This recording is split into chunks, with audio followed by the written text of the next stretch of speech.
Silakan duduk Bapak Ibu sekalian. Shalom. Ya, apa kabar saudara? Iya. Semoga luar biasanya itu jujur ya. Jadi bukan luar biasa karena ditanya luar biasa, apa kabarnya lalu jawabnya luar biasa. Di gereja luar biasa, tapi nanti di luar sana luar binasa. Ya. Semoga tidak seperti demikian. Nah Bapak Ibu saudaraku yang terkasih di dalam nama Tuhan Yesus Kristus, puji Tuhan hari ini kita kembali bersekutu oleh karena anugerah Tuhan pastinya. Dan semua bukan karena kehidupan kita yang menganggap diri kita ini adalah orang-orang hebat, tetapi semua karena anugerah dan kebaikan Tuhan. Nah itu yang perlu kita syukuri dulu supaya kita memahami eksistensinya Tuhan dalam kehidupan kita sehari-hari. Nah, sebelum kita masuk dalam pemberitaan firman Tuhan, saya ingin rindu kita membuka satu ayat firman Tuhan dari Matius pasal 24 ayat 28, lalu nanti kita berpindah kepada Lukas pasal 17 ayat 37. Ya. Matius pasal 24 ayat 28 dan Lukas pasal 17 ayat ke-37. Ya, kita baca secara bersama-sama ya Bapak Ibu Saudaraku dalam hitungan yang ketiga. 2, 3. Di mana ada bangkai, di situ burung nazar berkerumun. Sekali lagi. 1, 2, 3. Di mana ada bangkai, di situ burung nazar berkerumun. Kita berpindah kepada Lukas pasal 17 ayat 37. 1, 3. Kata mereka kepada Yesus, "Di mana Tuhan?" Katanya kepada mereka, "Di mana ada mayat, di situ berkerumun burung nazar." Sekali lagi. 1, 2, 3. Kata mereka kepada Yesus, "Di mana Tuhan?" Katanya kepada mereka, "Di mana ada mayat, di situ berkerumun burung nazar." Puji Tuhan. Bapak Ibu Saudaraku yang terkasih dalam nama Tuhan Yesus, berbahagialah kita yang membaca firman Tuhan, yang mendengarkan dan terlebih kita melakukannya dalam kehidupan kita sehari-hari. Tema yang akan kita usung pagi hari ini adalah sama tetapi berbeda. Jadi sama tetapi berbeda. Ternyata saudaraku, setelah saya melihat istri saya dan Cika, ternyata twins itu bukan sama wajah, tetapi sama lahirnya. Nah, pengertian saya selama ini twins itu wajahnya sama. Tapi ketika istri saya mengatakan, "Aku ini kembar loh." Lalu saya lihat kembarannya kok enggak ada mirip-miripnya, kembarannya di mana gitu. Lalu setelah bertanya lebih jauh ternyata lahirnya sama. Jadi Bapak Ibu bahwa twins itu lahirnya sama. Ya, lahirnya sama. Kalau wajahnya sama itu bonus. Ya, itu hanya bonus saja. Nah, twins saja sama tetapi berbeda. Ya. Nah hari ini kita melihat hal yang sama juga. Sama tetapi berbeda. Ya. Bapak Ibu Saudaraku yang terkasih nama Tuhan, 2 ayat ini mungkin kita menganggap ini 2 ayat yang sama. Bukan 2 ayat yang berbeda. Ya, saya mengaku itu 2 ayat yang sama. Tetapi kondisi situasi yang disampaikan Yesus itu 2 hal yang berbeda. Jadi ayatnya sama, tapi kondisinya berbeda, bukan sama. Ya, coba lihat di dalam Matius pasal 24 tadi. Di dalam Matius pasal 24 ayat 28, itu kondisinya berbeda dengan Lukas pasal 17 ayat 37. Karena di dalam Matius pasal 24 ayat 28, kondisi yang sedang Tuhan Yesus bicarakan di sana adalah penderitaan dan nabi-nabi palsu, penyesat-penyesat yang sedang Tuhan bicarakan di sana. Sehingga Tuhan mengatakan bahwa di mana ada bangkai di situ burung nazar berkerumun. Jadi konteks yang dibicarakan oleh Yesus di sana adalah penderitaan nabi-nabi palsu, penyesat-penyesat yang memberitakan Yesus yang sama, tetapi bukan karakter Yesus yang sama. Nah, itu nabi palsu, saudara, itu penyesat. Jadi mereka memberitakan Yesus yang sama, mereka memberitakan Alkitab yang sama, mereka memberitakan hukum yang sama, tapi bukan karakter Yesus yang sama. Tetapi di dalam Lukas pasal 17 ayat 37, itu berbicara tentang kerajaan Allah. Itu berbicara tentang kedatangan Yesus. Lalu Yesus mengakhirinya di ayat yang ke-37, di mana ada mayat. Beda loh, saudara. Tadi di dalam Matius di mana ada bangkai. Tapi di dalam Lukas di mana ada mayat, di situ burung nazar berkerumun. Di situ berkerumun burung nazar. Nah, ini seolah-olah ayat yang sama, tetapi sejujurnya ini ayat yang berbeda. Karena konteks yang dibicarakan Matius dan Lukas itu dua hal yang berbeda. Jadi tidak bisa kita samakan. Jadi Bapak Ibu Saudara, ini kalau Anda berkhotbah jangan ambil referensi yang sama dengan ini. Karena ini konteks yang sangat-sangat berbeda. Jadi jangan sampai kita salah melihat konteks. Makanya kalau saya menyampaikan firman Tuhan, saya harus melihat konteksnya. Sama enggak kalau diambil referensi ini? Kalau enggak sama, bukan hanya saya yang sesat, saudara. Kita semua sesat. Ya. Nah, ada beberapa hal yang harus kita bicarakan di dalam konteks ini. Yang pertama, apa yang membedakan kedua ayat tersebut? Mungkin Bapak Ibu bertanya-tanya, bedanya di mana? Nah, mungkin tadi Bapak Ibu sudah melihat, oh bedanya salah satunya yang itu tadi, tentang konteks antara Matius dan juga di dalam Lukas. Matius berbicara tentang penderitaan, penyiksaan, dan nabi-nabi palsu, sedangkan di dalam Lukas itu berbicara tentang kerajaan Allah dan kedatangan Tuhan. Lalu, mengapa dua kata tersebut berbeda pemakaiannya? Ya, seolah-olah bahasa Indonesia itu salah gitu. Seolah-olah terjemahannya berbeda. Memang jujur Bapak Ibu Saudaraku, ada memang terjemahan-terjemahan di dalam Bible itu yang tidak sama dengan terjemahan di dalam bahasa Yunani dan juga bahasa Inggris. Ya, nanti akan kita lihat itu. Apakah ada perbedaan burung nazar? Nah, ini nanti kita lihat apakah di sana benar-benar burung nazar atau dia pakai kata elang. Karena burung nazar dan burung elang itu dua spesies dua burung yang berbeda, tapi di dalam spesies yang sama. Ya. Lalu yang terakhir, nah sekarang bagaimana kita memaknai hal ini dalam kehidupan kekristenan kita. Yang pertama, apa yang membedakan dua ayat di atas? Ya, Matius pasal 24 dan Lukas pasal 17. Apa sih yang membedakannya? Yang pertama, Bapak Ibu Saudaraku yang terkasih, mari kita lihat Matius pasal 24.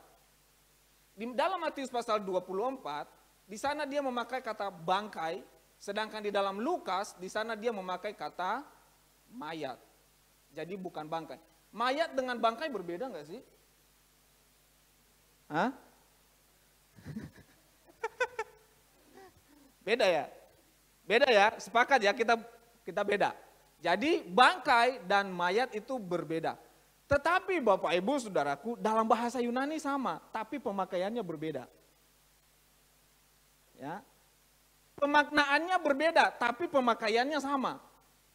Tapi di dalam bahasa Indonesia itu dipakai berbeda. Ya.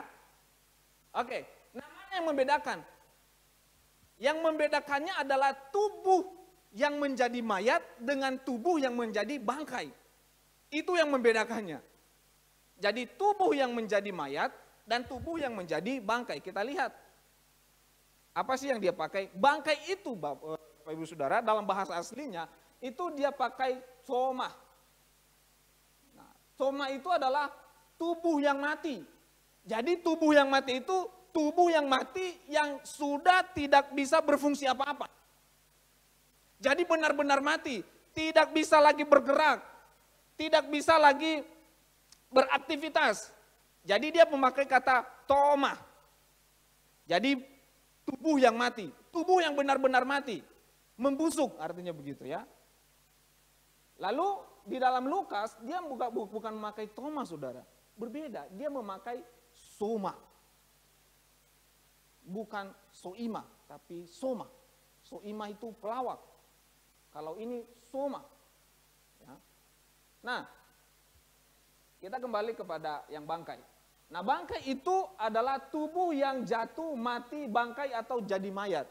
Jadi tubuh yang benar-benar jatuh, sudah menjadi bangkai, bukan hanya menjadi mayat, tetapi dia sudah benar-benar menjadi bangkai. Artinya, kalau menjadi bangkai itu benar-benar bau. Bahkan untuk mendekat saja itu kita kebauan gitu. Mayat kalau udah 3 hari atau seminggu pasti udah menjadi bangkai ya. Dan itu bau sekali saudara.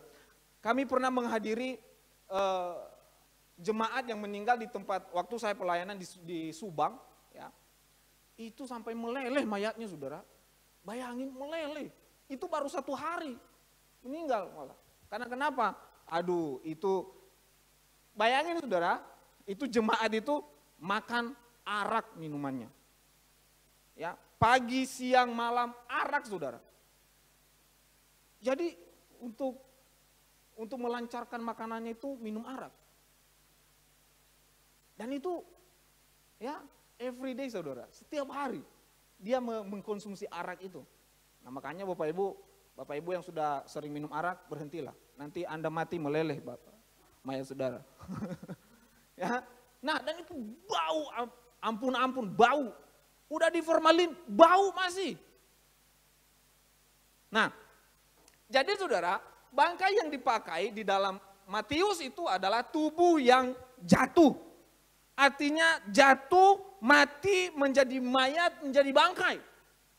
Jadi sudah benar-benar istilahnya kalau sudah menjadi bangkai ini bau. Dan yang pastinya tidak ada orang yang mendekat dengan bangkai ini, yang mendekat dengan mayat ini. Ya. Oleh karena apa? Bau. Ya. Nah. Di dalam Lukas dia memakai kata mayat atau soma. Ya, di situ dikatakan tubuh, badan jasmani atau tubuh Kristus, jemaat gereja. Nah, ini berarti artinya saudara, mayat yang dia pakai, kata mayat yang dia pakai di dalam Lukas itu adalah dia hidup tapi seperti mayat. Tahu nggak sudah? Dia hidup tapi seperti mayat. Ya. Artinya dia seperti zombie gitu. Hidup tapi mayat. Hidup tapi nggak bisa ngapa-ngapain. Hidup tapi nggak ada gunanya. Ya, paham itu ya? Kehidupannya dia hidup tapi nggak ada gunanya. Di dalam gereja nggak ada gunanya, di komunitas juga nggak ada gunanya, di mana-mana nggak berguna.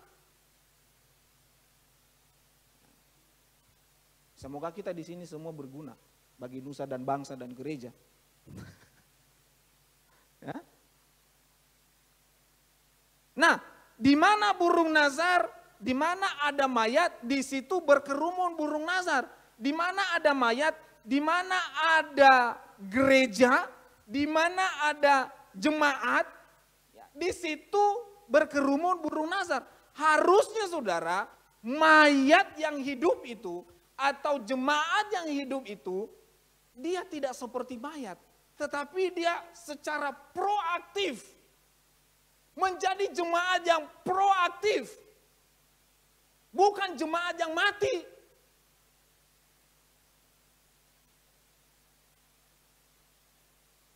Bukan jemaat yang mati, tapi menjadi jemaat yang proaktif.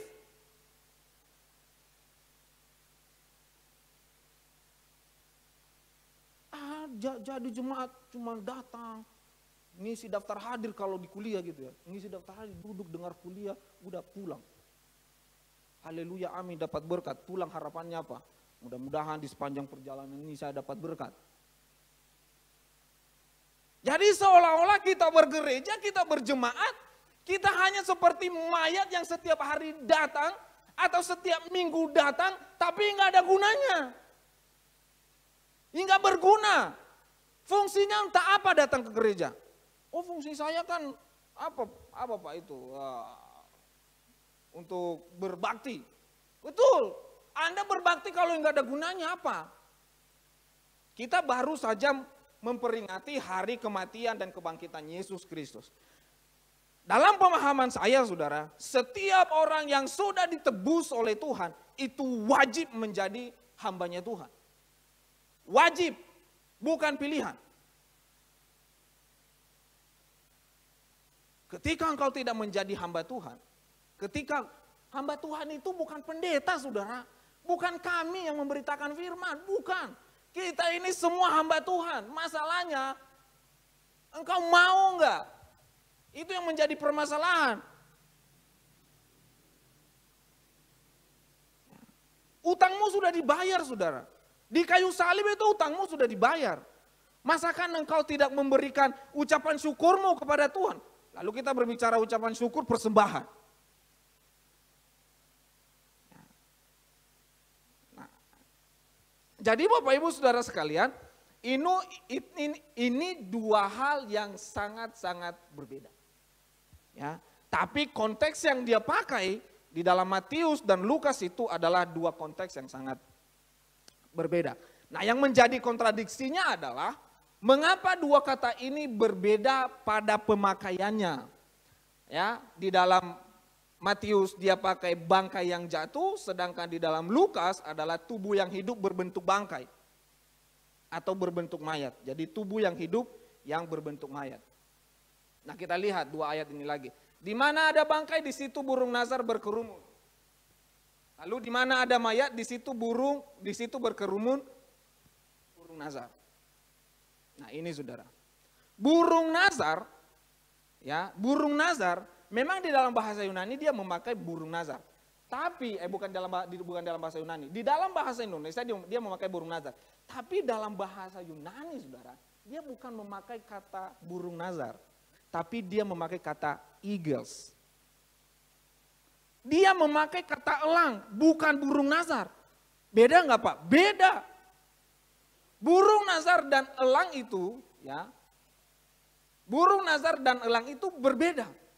Ya, saya yakin yang sedang dia bicarakan di sini adalah bukan elang, tapi pasti burung nazar.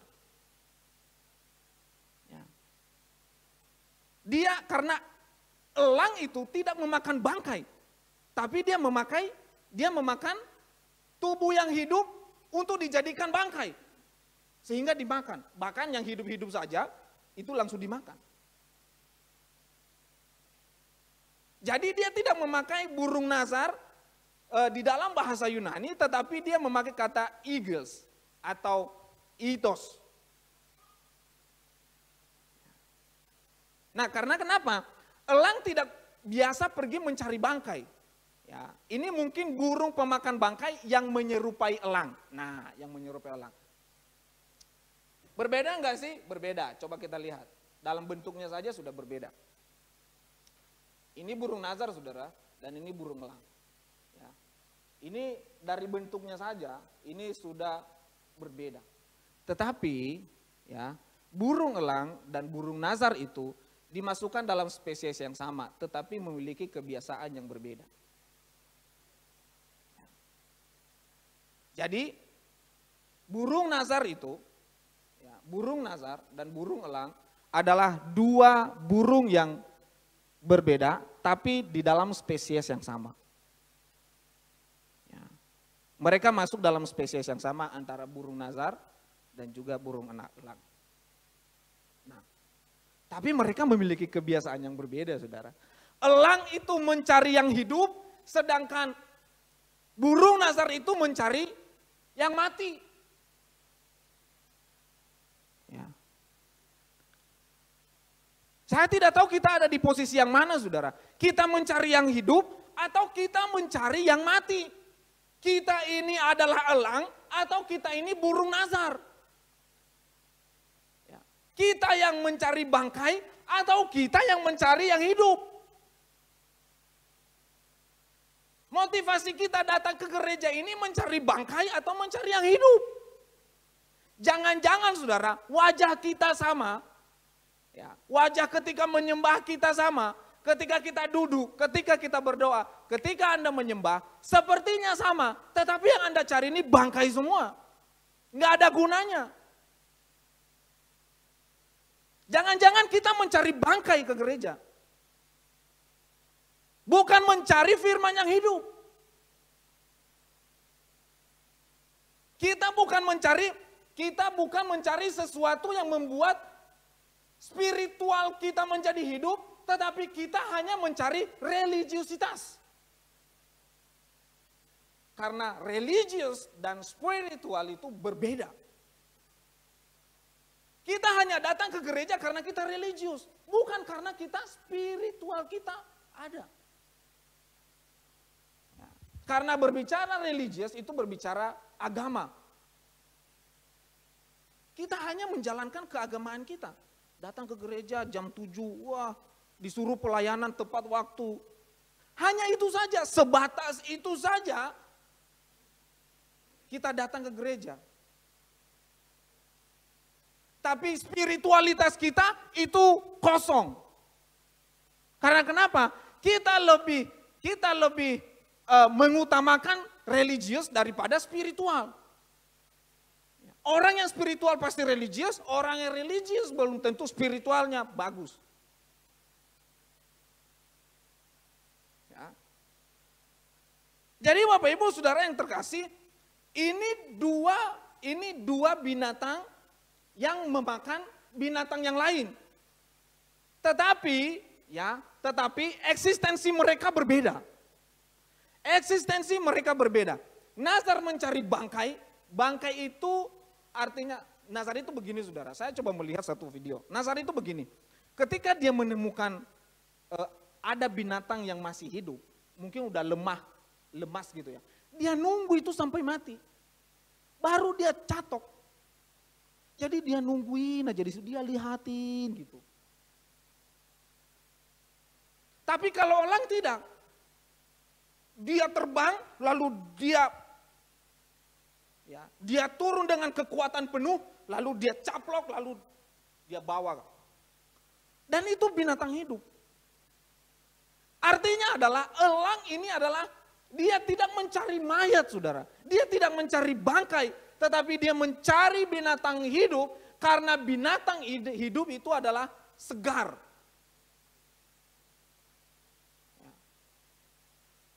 Makanan yang segar. Tetapi terkadang jemaat zaman sekarang cari bangkai daripada cari yang segar-segar.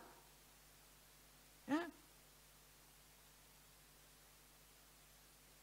Nah nanti kita lihat, maksudnya apa sih Pak? Bingung gitu. Nah, nanti kita lihat itu.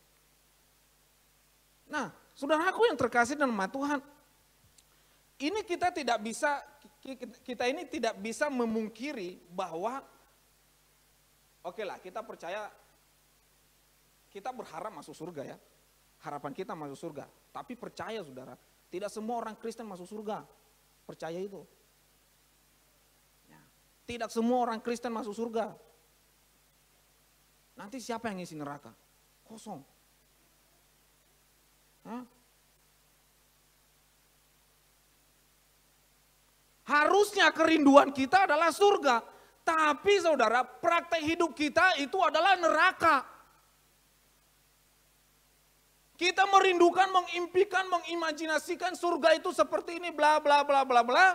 Tapi praktek hidup kita itu adalah tidak sesuai kerajaan surga.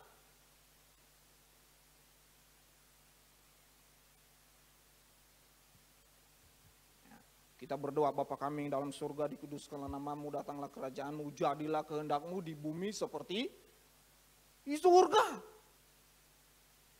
Di bumi seperti di surga, oh kita balik, di surga seperti di bumi. Artinya apa yang aku lakukan di bumi ini sama juga seperti di surga. Ya.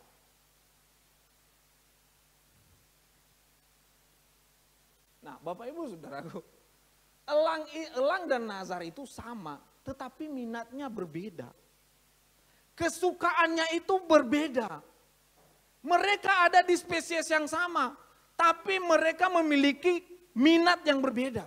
Mereka suka binatang, suka memakan binatang yang lain, tetapi mereka tidak menyukai binatang yang memiliki eksistensi yang sama. Maksudnya begini, Nazar suka bangkai yang sudah mati, meskipun itu hidup dia tidak caplok, tetapi dia tunggu sampai mati, ketika udah lemas tidak punya nyawa baru dicaplok, baru dimakan. Tapi kalau elang nggak begitu dianya. Ya, tidak begitu dianya saudara. Sama-sama Kristen, jemaat GPPS, sama-sama jemaat GPPS, tetapi rasa yang berbeda. Sama-sama sih jemaat GPPS Cawang Tanah Manisan, Jelambar Pemulihan, Tanjung Priuk. Tapi rasa itu berbeda saudara. Bahkan rasa yang dulu pernah ada tidak ada. Ya. Rasanya berbeda. Sama-sama bawa Alkitab. Gila. Ya, sekarang sih jarang ada yang bawa Alkitab ini ya. Tapi di dalam HP saya yakin kita ini semua HP kita penuh dengan Alkitab. Ya. Sama-sama Kristen. Ya, sama-sama mempercayai bahwa salib itu adalah di mana Yesus disalibkan di kayu salib. Kita sama-sama percaya itu. Kita sama-sama memiliki gembala yang sama. Kita memiliki ibu gembala yang sama. Kita ada di pelayanan yang sama. Kita ada di komunitas yang sama. Tetapi rasanya berbeda. Ya. Rasanya berbeda. Makanya saya mengatakan kita ini sama, tapi sebenarnya berbeda. Ya. Sama-sama berbahasa roh. Wow, kayaknya kalau udah berbahasa roh itu Tuhan Yesus mau datang. Rasa-rasanya seperti itu. Tapi berbahasa roh, tapi masih menggosipkan yang lain. Jangan-jangan bahasa rohmu itu dari setan saudara, bukan dari Tuhan. Saya percaya bahasa roh, saya tidak berbahasa roh saudara. Tetapi alangkah baiknya saya tidak berbahasa roh tapi tidak menggosipkan orang lain. Tidak menceritakan orang lain.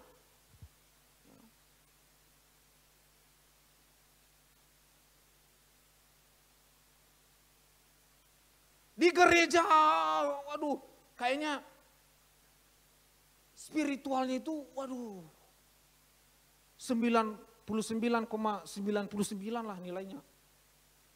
Ya. Tapi setelah di luar, spiritualitasnya itu hilang. Ya. Ya. Mulut kita masih suka tidak mengingat pelajaran gitu loh. Lupa bab berapa gitu. Mulutnya enggak sekolah, tapi di gereja mulutnya itu kayak udah wisuda. Tapi keluar dari gereja ini, makanya saya bilangin, kita ini sama, Kristen, sama kita Kristen. Tapi kita punya kebiasaan yang berbeda. Ya. Kita di gereja jadi elang, di luar jadi Nazar. Bukan penyanyi dangdut ya, itu jangan disalahartikan. Harusnya ketika engkau di gereja elang, di luar juga elang. Jangan engkau menantikan di sini firman yang hidup, tetapi di luar engkau mencari bangkai. Ya. Sama-sama Kristen mempercayai Alkitab yang sama, tetapi hidupnya sama sekali tidak sesuai dengan firman itu. Ya. Daripada engkau menjadi batu sandungan bagi orang, enggak usah berbahasa roh deh. Engkau mempermalukan roh itu sendiri. Orang yang berbahasa roh saudara, ya. Orang yang berbahasa roh itu dia bisa mengendalikan lidahnya, mengendalikan pikirannya, mengendalikan hatinya. Selama engkau nggak bisa mengendalikan pikiran dan hatimu, nggak usah kau berbahasa roh, percuma. Engkau hanya menghina Tuhan yang memberikan bahasa itu kepadamu. Ya.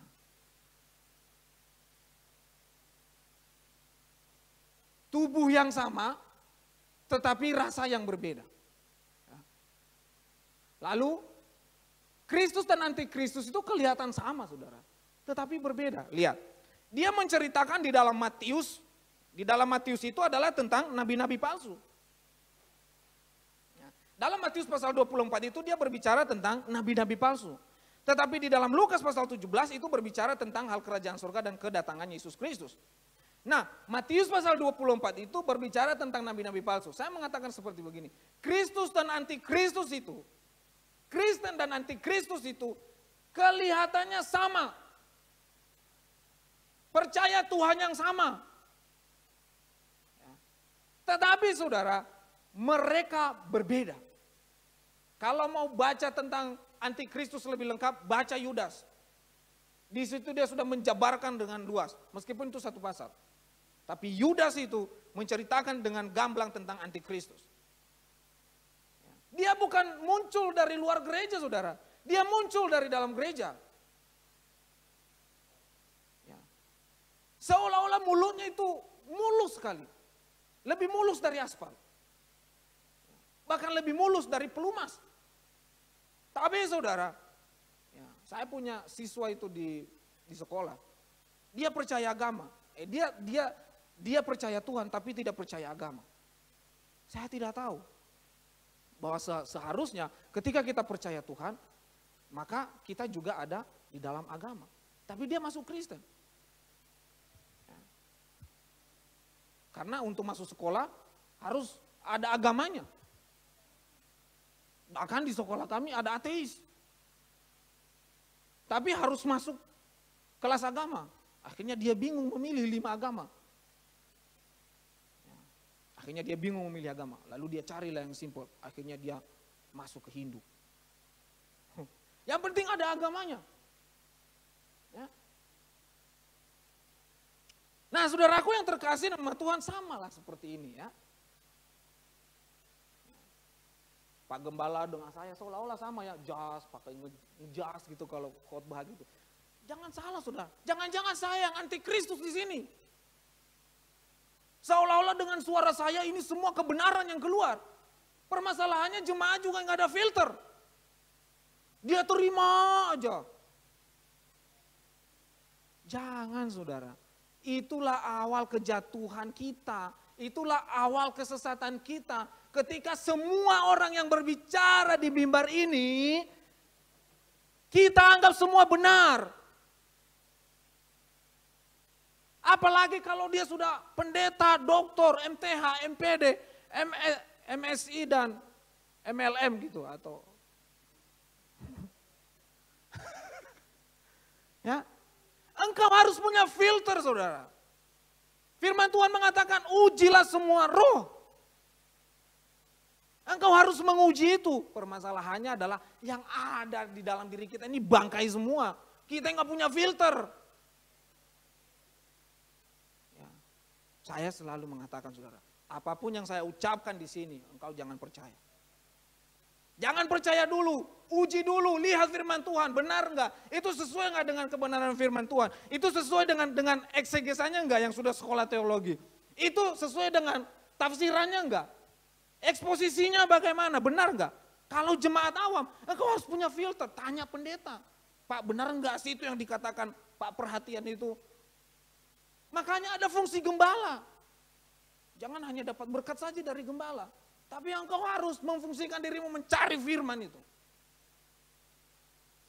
Nah permasalahannya orang kalau udah berdiri di sini lalu berdoa dengan gaya suaranya yang sangat ngebas gitu. Lalu kita mulai percaya dengan itu. Lalu dia menyampaikan firman Tuhan dengan gelar doktornya dan S2-nya. Lalu seolah-olah itu semua benar. Lalu semua khotbahnya kesaksian. Saya tidak setuju dengan khotbah kesaksian saudara. Boleh ada kesaksian itu ya, yang sudah belajar teologi pasti tahu. Itu hanya 5% di dalam pemberitaan firman. Hanya 5%. Kalau semuanya kesaksian saudara, aduh. Lalu yang didapat jemaat hanya kesaksian. Ya. Kristus dan antikristus kelihatan sama. Ya. Antikristus melakukan kuasa yang sama. Ya. Wahyu itu mengatakan saudara, ya Wahyu kalau siapa yang sudah baca Wahyu keseluruhan, mereka akan datang juga melakukan hal yang pernah dilakukan Yesus waktu ada di bumi. Ya. Lalu orang akan datang ke sana, wah ini tadi nih mereka berkerumun kepada burung nazar. Ini burung-burung nazar ini berkerumun kepada bangkai. Tapi tidak bisa kita pungkiri jemaat pada masa sekarang ini mereka lebih pergi ke bangkai daripada ke mayat yang hidup. Paling tidak Yesus mengatakan engkau jadi mayat tapi engkau hidup.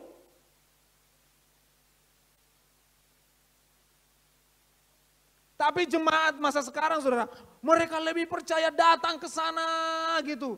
Ya, mereka tumbang-tumbang di sana, tumbang, buak, tumbang, wah luar biasa, tumbang. Untung ada yang di belakang, kalau enggak pas dia tumbang mati langsung. Ya. Tapi orang lebih tertarik ke situ saudara. Ya. Dulu waktu saya pelayanan di Surabaya, ada pertanyaan jemaat, Pak, di gereja kita kok nggak ada tumbang-tumbang sih? Waktu itu saya belum belajar teologi saudara, saya masih belajar sekolah Alkitab di sekolah Alkitab Tabernakel Kabar Mempelai Internasional di Surabaya.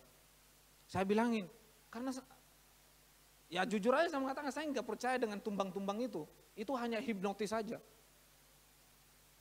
Ya. Lalu kami retreat lagi di puncak Surabaya itulah dari gereja. Wah, Bapak Ibu Saudara, ya itu cuman saya doang yang nggak jatuh saudara. Pendetanya bingung, semua jatuhin, jatuh saudara, jatuh. Giliran sampai di saya nggak jatuh. Dia udah sampai berbahasa roh nggak jatuh juga sayanya. Lalu dia berbisik, kamu kembali aja ke kursi. Akhirnya saya kembali saudara. Lalu saya melihat, itu yang tergeletak itu semua udah kayak kayak ikan teri, tinggal digoreng gitu. Karena kenapa? Tumbang-tumbang itu, di dalam Alkitab, tumbang itu adalah orang yang kesurupan. Orang yang dirasuki setan, itu udah jelas saudara. Anak muda yang kerasukan setan itu tumbang, lalu apa sih namanya kalau gemetar badannya ketika dia tumbang. Lalu sekarang gereja melakukan hal itu. Nah, ini gereja ini setan semua di dalam. Melakukan hal-hal seperti itu. Ya, maksudnya saudara, kalau ada hal yang seperti itu, jangan datang ke sana. Ya, itu hanya menyesatkan engkau dan engkau akan membawamu ke dalam neraka.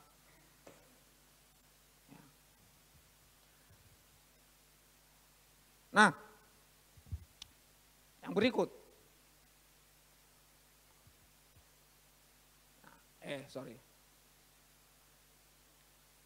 Kuasa yang sama tetapi eksistensi yang berbeda. Nah, saya sudah tadi mengatakan bahwa antikristus itu datang, mereka melakukan hal yang sama seperti waktu Yesus datang ke bumi. Padahal Yesus sendiri mengatakan dia hanya datang mengangkat orang-orang percaya. Dia tidak lagi melakukan mukjizat. Yang tertinggal akan mengalami penyiksaan.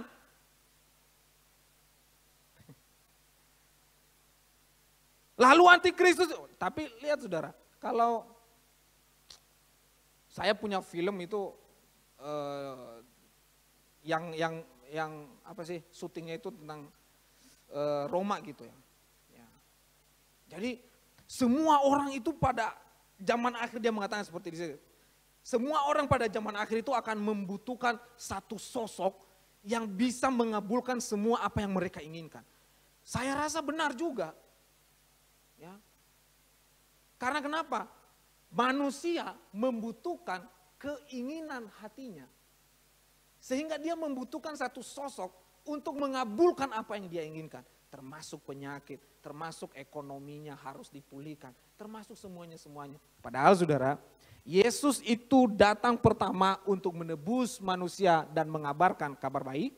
Lalu dia naik ke surga, lalu datang untuk kedua kali hanya untuk mengangkat orang-orang percaya. dia tidak lagi melakukan mujizat. No. Dia tidak lagi melakukan itu. Dia tidak lagi memulihkan ekonomimu, dia tidak lagi menyembuhkan penyakitmu ya penyakitmu. Tapi dia hanya memiliki misi terakhir adalah bagaimana kita terangkat bersama dengan dia ke dalam kerajaan surga. Ya, menyebut nama Tuhan yang sama tetapi tujuan yang berbeda. Ya Bapak Ibu Saudaraku yang terkasih dalam nama Tuhan, konsep doa yang benar dan sempurna itu adalah doa Bapa kami. Tapi terkadang kita berdoa, itu kita menyebut nama Tuhan Yesus, itu kita menyebut nama yang Maha Kuasa, itu adalah karena kita menginginkan sesuatu terjadi dalam hidup kita. Bukan menginginkan sesuatu yang terjadi oleh karena kuasa Tuhan. Ya, saya selalu mengatakan begini, ketika engkau berdoa, hal yang engkau doakan itu adalah untuk kemuliaan Tuhan. Bukan untuk kemuliaanku, tapi kemuliaan Tuhan. Ya. Tuhan mengatakan sebelum engkau meminta aku sudah tahu. Artinya engkau tidak berdoa pun Tuhan sudah tahu apa yang engkau butuhkan. Tapi ketika engkau berdoa, hal yang utama yang harus kita lakukan adalah hanya untuk kemuliaan Dia. Jadi semua yang terucap dari mulut kita ini adalah memuliakan Dia. Menyebut Tuhan yang sama tetapi memiliki tujuan yang berbeda. Kita menyebut Tuhan, kita menyebut nama Tuhan dalam doa kita menyebut nama Tuhan dalam kehidupan kita sehari-hari. Tapi tujuan kita menyebut itu memiliki tujuan yang berbeda. Ya. Jadi jangan tertipu dengan hal yang sama. Pelayanan yang sama tetapi kerinduan yang berbeda. Saudara, saya tidak tahu kerinduan saya ketika menyampaikan firman Tuhan, apakah karena saya sombong, apakah karena saya sudah hebat, apakah karena saya sudah bisa, apakah karena saya sudah, saya punya konsepnya kok, saya sudah pernah belajar hermeneutik, saya sudah belajar homiletik, saya sudah belajar tafsiran, saya sudah belajar dogmatika, saya sudah belajar teologi sistematik, jadi saya tahulah. Sehingga ketika berkhotbah, saya dikasih 1 hari sebelumnya pun saya bisa lah. Tapi ingat saudara, itu bukan kerinduan melayani Tuhan. Kerinduan dengan kemauan itu 2 hal yang berbeda. Kemauan itu dia mau melayani, tapi belum tentu rindu dia. Ya. Roma pasal 12 ayat 1 dan 2 mengatakan persembahkanlah hidupmu menjadi persembahan yang hidup di hadapan Tuhan. Dan itulah persembahanmu yang sempurna. Melayani yang sama, main drum yang sama, main gitar yang sama, main bass yang sama, main keyboard yang sama, main piano yang sama, menyampaikan firman Tuhan yang sama, tapi belum tentu kerinduannya sama. Jangan-jangan motivasi saya berdiri di sini amplopnya. Jangan-jangan hanya untuk memenuhi kebutuhan. Ya. Saya berdiskusi kemarin kepada komunitas orang-orang teologi. Saya mengatakan begini, terkadang firman Tuhan itu bukan dijadikan untuk mencari kerajaan surga, tapi mencari nafkah hidup.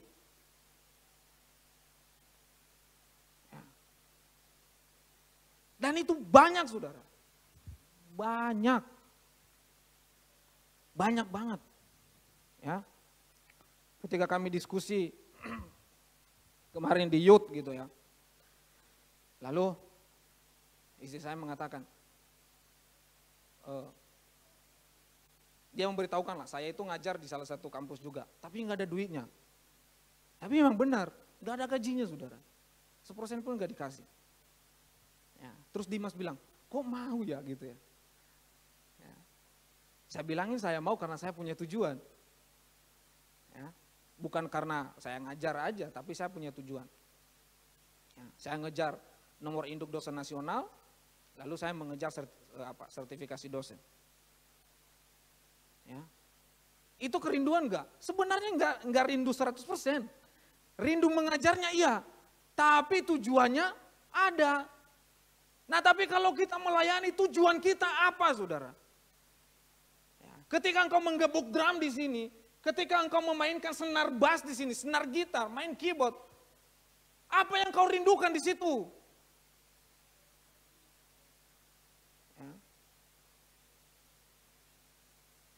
Saya senang dengan statementnya Pak Eko. Ya, mungkin dia nggak hadir hari ini. Dia mengatakan begini, bermain musik itu nggak perlu skill yang luar biasa. Yang penting engkau mampu. Engkau hanya punya skill tapi sombong, tapi kalau kamu hanya bisa memainkannya dan tidak lari dari ketukan, itu sudah baik. Ya. Skill itu baik, saudara. Ya, skill itu baik. Tapi kalau skill itu hanya memunculkan diri kita di hadapan jemaat dan sehingga banyak orang akan mengatakan, "Wih, kamu hebat." Hindari pujian, saudara. Tapi kalau engkau di luar sana bermanggung, engkau disorak-sorakin, wajar-wajar saja. Tapi kalau di gereja, hindari pujian. Ya. Hindari pujian, wah khotbahnya bagus Pak. Waduh, saya tertekan loh saudara kalau dikatakan begitu. Saya kayak sedang ada di ambang jurang kematian. Lebih baik yang disampaikan itu, saya tidak setuju dengan pendapat Bapak. Wah, saya senang tuh kalau begitu. Ayo kita diskusi. Kan gitu. Apa yang kamu tidak senang? Ya, nanti kalau statementmu bagus, ubahlah statementku. Tapi kalau statementmu hanya mengkritik tak ada solusinya, nggak usah kau kritik lah aku. Ya. Karena percuma kau kritik nanti aku. Ya, ku seket kepalamu. Hah? Itu. Nah Bapak Ibu Saudara, ya, saya mengundang pemain musik. Bapak Ibu Saudaraku yang terkasih, kita sama tapi berbeda. Hidup kita berkristen itu sama, tapi hidup bertuhan pasti berbeda. Nah, Bapak Ibu Saudaraku yang terkasih, kita ada di mana? Kita ada di posisi yang mana? Kita ada di posisi yang mengejar bangkai yang mati, atau kita ada di posisi mengejar yang hidup? Nah, kita yang menentukan itu, saudara. Ya, kita yang menentukan itu. Tapi kita harus tahu bahwa sampai hari ini Yesus itu sangat-sangat baik dalam kehidupan kita.